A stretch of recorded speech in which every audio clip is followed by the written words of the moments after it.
All right, hello everyone, and welcome to another news roundup with myself, GetSelious and SithScott. Hello. We got a big one. We got a big set of news this time around. We got a lot. It's a lot. We got big news ranging from the double Sony news to Xbox Gamepass and the subscription changes, and two fighting game news for you guys out there into fighting games. So let's get started. Alrighty, I guess let's start with the one everyone's been talking about and just quickly move away from it. But Sony has acquired Bungie for about $3.6 billion. Yeah, that is definitely less the price than Activision and Blizzard for sure. Oh, big time. I think it was I'm pretty really crazy. interested to see how they're going to do with it, too, because, I mean, the only thing that Bungie has under their belt currently right now is Destiny. Yeah, Pretty much Destiny. yeah, and the one thing I was saying this as a guy who's been burnt out from Destiny, it's the same concept. They're running this game into the ground, their model live service, blah blah blah. But on a very serious note, though, they also maintained, at least according to Sony, that Bungie will still be a multi-platform company, which I think is a pretty big Chad move. You know? Yeah, seriously. And it's also interesting, as I was looking at it, when you see everything from the other acquisitions, it's always PlayStation Studios acquires or PlayStation Studios acquires. This one was actually Sony Interactive Entertainment acquires Bungie. Mm-hmm. Yeah. So they're not really like under the umbrella of PlayStation Studio as much as they're like next to PlayStation Studios kind of deal, which might be why they're multi-platform as well. Exactly, which kind of allays a lot of the fear that people had about whatchamacallit. There's always like, oh, Microsoft bought Bethesda, Microsoft purchased Activision Blizzard, all their games will be under their library now. It's the big acquisition war happening, and you see like Sony, the Chad. All right, I just bought these guys. They're gonna make games for anybody. I don't care. See you guys next time. They do what they want as long as we get the money from it. Exactly, which is, in my opinion, from a business standpoint, smarter because who cares if it's not for you? If someone else buys it, it's your money. I mean, look at honestly, and like something like, especially something that was usually big against Sony, is they've always been very harsh on cross-platform and like cross-play. And Bungie was like, yeah, no, we're still doing cross-play free of charge. And it's just like, there you go. There you go. Yeah. Yep. So it's kind of the ball's definitely in Blizzard's court. It's not Blizzard's court, Microsoft's court to see if they're going to, if they're going to make Activision Blizzard also be a open platform company. Yeah, I'm really interested to see how they act, especially when you look at some of the old reports from like 2 years ago when Phil Spencer was talking about how like his favorite game of all time was still like Destiny. Yeah, So, Phil is good at marketing media stuff. He says the nice things, but I'm always been skeptical of good old Philly. I mean, he says a lot of things and then things that just outright aren't true. Yeah. Like the whole Bethesda of, we're going to continue making games for multi-platform, and then after the acquisition, it was like, never mind, everything's on Game Pass and only Game Pass. Only Game Pass now and forever. Yeah. So, yeah. And I guess another cool news fact is with Sony, I believe Sony and Discord has also begun their new friendship together. Yeah, so Sony and Discord, you can now link up your Discord with your PlayStation Network account, and it will actually give you the details of your PSN profile, and it'll show you when you're online to other people on Discord and what you're doing. So that's also really interesting. There are rumors, of course, of them hoping that there's going to be more that happens to Discord with Sony, with them actually including like an actual voice chat between it. But I don't know how that goes because they still have those rumors leaking out from Microsoft and Discord, and it never went anywhere. True. So I don't think it's actually going to be a thing. It's probably just going to be exactly what they have right now, with maybe some more integrations to more apps or like rewards. But I don't think it's going to be the whole voice chat Discord actually as an app. Yeah, if it is, then dang, I'll be impressed. True. And if we can go a little more speculative, we could think that the combination of the Discord Sony acquisition is something that could help Sony down the line beef up or talk more about what's important to them, getting into that streaming game. You know, there's Sony streaming, but it doesn't really kind of useful as much. You just hook it up to Twitch or whatever, you know? I mean, that's pretty much what it is. Yeah. So basically, they can get ahead of the whole console streaming thing. At least if that is a market for anybody who's into the streaming world or stream from the consoles directly, let me know, because I stream from my computer. I hook my AverMedia up to my PS4 and then stream from my laptop to you guys if you see me on my streams. I am not streaming. I don't have Stream Direct Super Whammo power. I do a mix when I do my streams. I sometimes will stream natively from my PlayStation, but for the most part, I just do PC streams or get capture cards, because one thing that I find annoying is when you have, like, on Xbox or PlayStation, depending on the game, they won't even stream correctly because of publisher rights. Wow, that is crazy. And one that annoys me the heck is the Tell series. You can't stream all of the Tell series because, like, 2 of the games are completely just blocked from stream apps. holy smoly, that's crazy. Yeah. Man. That's originally why I got my capture card, actually, is because I wanted to stream Tales of Berseria. You could always buy the PC versions, which as of today is still on the Lunar Sale. You can buy a bunch of games on the New Year Lunar Sale from Steam. Oh yeah, I have it now. I do have the Tales of the Zestria and the Tales of Berseria and the Tales of Symphonia and the Tales of the Abyss. You have all on PC now. You are a connoisseur Tales collector myself. This is why you're my favorite co-host. I don't say it to anybody, of course. Wink, wink. Yeah, but that's pretty cool though. But I hope, like I said, maybe the integrations will help Sony in the future getting to the streaming market, because I feel like it seems like from the 2 acquisitions Sony's made, they're trying to move themselves into different markets. And as I said before, from the last news roundup, I mentioned that what is Microsoft known for? There isn't much to say Microsoft is known for as a product, but when we look at Sony, what Sony's known for having big titles, having a very large user base, and a very, very, very dedicated fan base. I mean, remember, they freaked out that God of War went on PC. Just saying, you know? They did. They shouldn't have, but yes, they did. Yeah. So it's like they have a very, very... They're pretty much where they are. So I think that's the thing, being connected to Sony. And if with the Bungie acquisition, Discord, I can see a lot more users using their products, or there could be an uptick for people playing Destiny 2, which please stop playing Destiny 2. Just make Destiny 3, please. It's been too long. Just let Bungie do something that's not Destiny. Yeah, please. I think even then they might get burnt out eventually. That's true. That's true. One thing I do find interesting that I noticed from a lot of what Sony gets is they get, like, the studios and the developers that help work on different IPs and, like, things that they own, and then help them focus on those things. Whereas Microsoft is literally buying IPs, and so they can have more IPs under their belt to, like, I don't know, coincide or compete. Which I don't think is a bad thing, because, I mean, Microsoft used to have some really banger IPs, like Blink's the Time Sweeper was one of my favorites back in the day. They haven't done anything with that. Oof, man. And then they even like Blue Dragon, which they also haven't done anything with. True.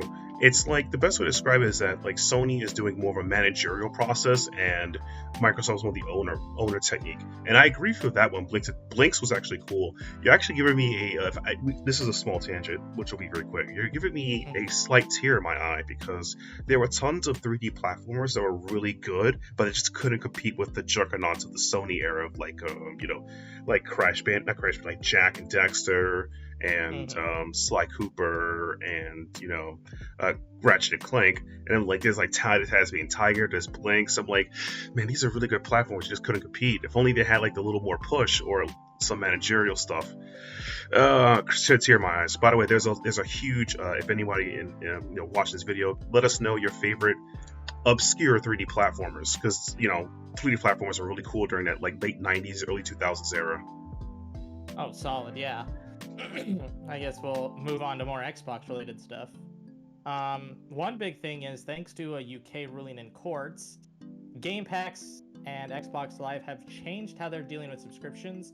Most importantly, they're changing how they deal with dormant subscriptions. So if someone hasn't been using their subscription to either claim games or if they haven't played anything on Game Pass, they actually are going to start canceling subscriptions, which will be interesting because it will, on one hand, show who's actually active using Game Pass, and it'll also remove probably some of the inflated numbers from subscription numbers. That's interesting. And do you know who, pray tell, is doing the deactivation? Is it going to be like Microsoft doing it, or the account just delete itself? I think it's going to be Microsoft. I think they're going to take some things into effect. I don't know what the actual like time frame of dormancy is. I'm guessing it'll be at least like 6 months or something like that. If you haven't used any features from Game Pass or Xbox Live, then they'll count you as a dormant account. But I think it's also because they aren't allowed to technically now have someone spend money without them knowing on it on subscriptions, which, let's be honest, how many people have random renewals that they don't even remember? That is very true. They just had it for so long.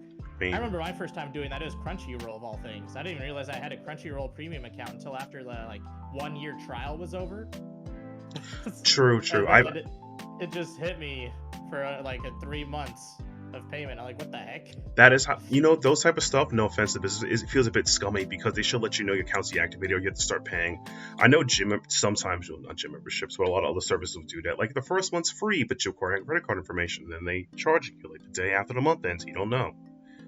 Yeah, I mean, I can understand it for I usually just do the month or to 3 months. It's just when Crunchyroll is one of the weird ones that gave me a year free premium. I think they were just starting it, their premium sessions, and that gave 1 year if you were a user or something. It was just so weird to me that I was like, oh, I have a premium account that I never knew about for a whole year.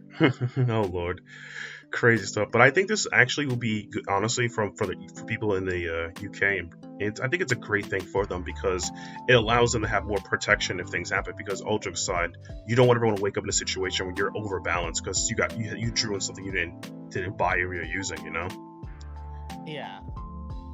And I think that's good. I mean, regardless, LOL Microsoft, but it's I think this is really good for Microsoft because, they'll have accurate numbers. So they'll get to know when people are using the service, what times they're using consistently. Let's just say there's an uptick in service anytime there's a new multiplayer shooter that comes out. Or there's a huge there's a big uptick for Rainbow Six when it came out on Game Pass. Exactly. There's a huge uptick for that. Or they can show certain games who are on Game Pass that gets very little usage even post Game Pass, etc. Yeah, and it'll help them when they want to do renewal of games to come to Game Pass. Yeah, exactly. I think it's pretty good across the board for everybody. I hope this actually helps Microsoft and as well as I guess the industry, people who want to do the more service side of things. Because I know everything is leading to more and more services as I guess is the preferred business model. Yeah. And speaking of preferred business models, I guess announcing your DLC way in the future will help you save time. I mean, that's what King of Fighters is trying to do. Yeah, it's King of Fighters 15 has been, I'm very excited for the game. I had a chance to play both betas, and I had a blast playing it. This King of Fighters has a lot of things that from other King of Fighters fans would enjoy, from people who like 98, people like 2002, and for people who like King of Fighters 13 and 14, which those games are completely different from each other. So, the King of Fighters announced DLC after the game launch. In March 2022, they'll be launching Team Gato, which makes up of Rock Howard, Gato, and Beat Jenny. Now, I'm excited, particularly for my main man, not Rock Howard, screw that email kid. Gato. Gato is back. Gato is an assassin who wants to kill his father for murdering his mom and blinding him. Well, you don't know if he was blind or not, but he's blind. So, he's a kung fu martial artist, and what's so cool about him is that in his wing pose, he would actually take off his jacket and scream something in Japanese. My Japanese is horrible, so I'm not going to scream it. And you see him with scars on his back. He's just a very cool, badass kung fu user. Now sounds cool. Yeah. So the thing about the trailer that makes it interesting is that they showed off a lot outside the music being a mesh of the Gato Mark of the Wolves intro song from when you start the game, not the theme song, etc. And they also recently, the music is a kind of blend of something very jazzy. They noticed some interesting attacks for characters. Rock Howard has his TOP attack as a special move in King of Fighters 15. TOP was the overdrive attack that you can select in King of Fighters by selecting a portion of your life bar. When you're in that mode, you do more damage and you get extra attack. So That's snazzy. that's how Gato works. So his TOP attack was the overhead axe kick. It looks like in King of Fighters 15 that is actually just a new special move they gave him, so that seems pretty cool. He also seemed to change one of his signature moves, Neo Deadly Rave, where instead he beats the crap out of you. After he beats the crap out of you, he just screams and is just explode energy because he's raw. He's raw powerful, so that's kind of cool. The change they did to my man Gato. Gato has all the signature moves. He has the stomp. He has the fireball after the stomp. He has his I just call upstairs bicycle kick, the shuriken kick, which is pretty snazzy. It is in Gato Mark of the Wolves, there was a mechanic called breaking. By pressing light punch and light kick after certain special attacks, you cancel the attack. Think of it as a Roman cancel in Guilty Gear. And you can do that when a special attack hits an opponent or is blocked. So it looks like he got breaking back on his DP kick, which is a mechanic that's been back in a while. And he had breaking in King of Fighters 14, and I believe he also added in 13. If you could correct me if anyone in chat if I'm correct on that. Now, what makes it even more crazier is that Gato has maintained all his specials. He has the Dragon Up Kick. He has the Grab Your Head and Smash Super, which was actually Quarter Circle Forward Double Punch. And he also has a new Neo Max move where he does like a whole bunch of karate style Zuna drop kicking stuff. So I'm excited for him. Now, the last member of Team Gato Mark of the Wolves is B Jenny, everyone's favorite Pirate Queen. She's lovely. So what they did for her is that she still has majority of her moves from Gato Mark of the Wolves. But by the way, here's a tidbit. I believe the last game that B Jenny and Gato were together in the game in the same team was King of Fighters 11. Dang, that was a while ago. I mean, trust me, this is my SK glasses now sheen. So B Jenny has most majority of her moves back. It seems like her EX quarter circle back punch, her dress slap, now has a crumple effect, which is kind of cool. Now, she also gained something that has never been happened before in her games. If someone could correct me if I'm wrong, she can do her many missiles, which was in Gato Mark of the Wolves, quarter circle forward punch twice. That special can now be done midair, meaning that after you do her Toro Kick Super, you can special cancel into her many missiles or Torpedo Kick Super. And for those who've seen the trailer, she got her beat the living crap out of you with her heal super, which was her counter super. In other games, that was a counter super which she'll just pose. And this one looks like she could do it automatically in a combo, where she takes off her heals and beats the crap out of you. That is definitely a move. Yep. So yeah, they're the new team to come out in March, and then they also gave us the greatest thing of all time. We're getting Billy Khan, Geese Howard, and Ryuji Nomazaki all dressed in the gills. I'm talking pimp suit. The drip is real. They're coming out in May 2022, and they'll be known as Team Southtown. Though I am lit for this, very excited for it. I'll be honest with you. Technically, by lore reasons, there's no reason why Ryuji will work with Geese Howard. Ryuji was Geese Howard's enemy in Fatal Fury 3 and upwards, but it doesn't matter. The drip is real. We're in there. It doesn't matter. It's the aesthetics. Yeah, it's always about the aesthetics. So I'm really excited for this. I think games will be great. You can pre-order the game now. The game launches on, I believe, February 17th, 2022. And if you pre-order it and you get the deluxe edition, I believe you get the game a couple days earlier. So you get the game on Valentine's Day early. They'll let you play the game about 2 or 3 days early, I believe. So that's about it. So your own personal Valentine is what you're saying. Yeah, get your own personal Valentine, exactly. So I'm very excited to see this game. I'm gonna probably get it. I'm gonna probably convince Keith to, Keith, our editor-in-chief, to give me like $80 to buy the game, please, because I'm broke. Steam sale hurts, and I think it's pretty cool. So yeah, that's King of Fighters news right there. I was gushing about that, and Scott, please play King of Fighters. Gush about is BlazBlue is actually adding netcode rollback to central fiction. Oh yes. Yeah, so a while back, Arc Systems have announced in the BlazBlue server that they will be attempting, they will be doing a rollback beta code so people can play the game with rollback netcode, and the beta has been insanely successful. So as of February 1st, you can play the game. You can play BlazBlue Central Fiction with Rollback netcode and have a good time. It's a good game. It's currently the last BlazBlue game for a while until Mori makes another game, which we don't know anything about that's happening anytime soon. And as of today, it's on sale during the Lunar Sale, which ends on, I believe, the Lunar Sale ends on February 3rd, 2022. I don't know what time on Steam, so if you're hearing this, get it. If this Lunar Sale ends, I recommend getting up if you do like anime fighters. Yeah, I mean, I always liked the cross tag. That's when I first started BlazBlue. That's because I got in because they were combining Persona with Ruby characters, and I just had to get on that. That's true. And speaking of cross tag will also be getting Rollback netcode, I believe, sometime soon later as well. That's snazzy. Yeah, Rollback. I was never good at a game, but I like playing it. True. Rollback netcode is pretty much the best and most premium way to play fighting games, to put it nicely. I mean, 100%. 100%. Smoother netcode is the future, so it's just the greatest thing ever. And that wraps up all about great news in this news roundup. I guess if anything you guys learned, we love King of Fighters, or else, I mean, just me, just kidding. And Sony, keep doing what you do. I appreciate you buying stuff and telling people do what they want. Now, yeah, pretty much. Just you're the sugar daddy. Yeah, pretty much.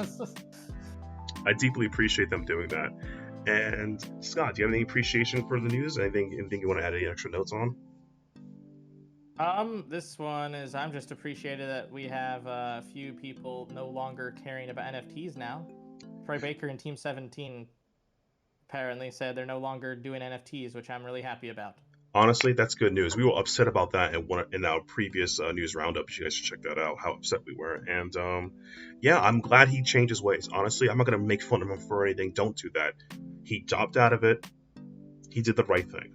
We always praise 100%. Doing the right thing. People can change. 100%. And with that, we'll see you guys in the next one. If you think we've got any news or you want to talk to us about the news we do, leave a comment in the comment section below. And also, please like the video and subscribe so you'll be updated with more content for the Outerhaven.net with myself, GetSelious SithScott. And we'll see you guys in the next one. See ya.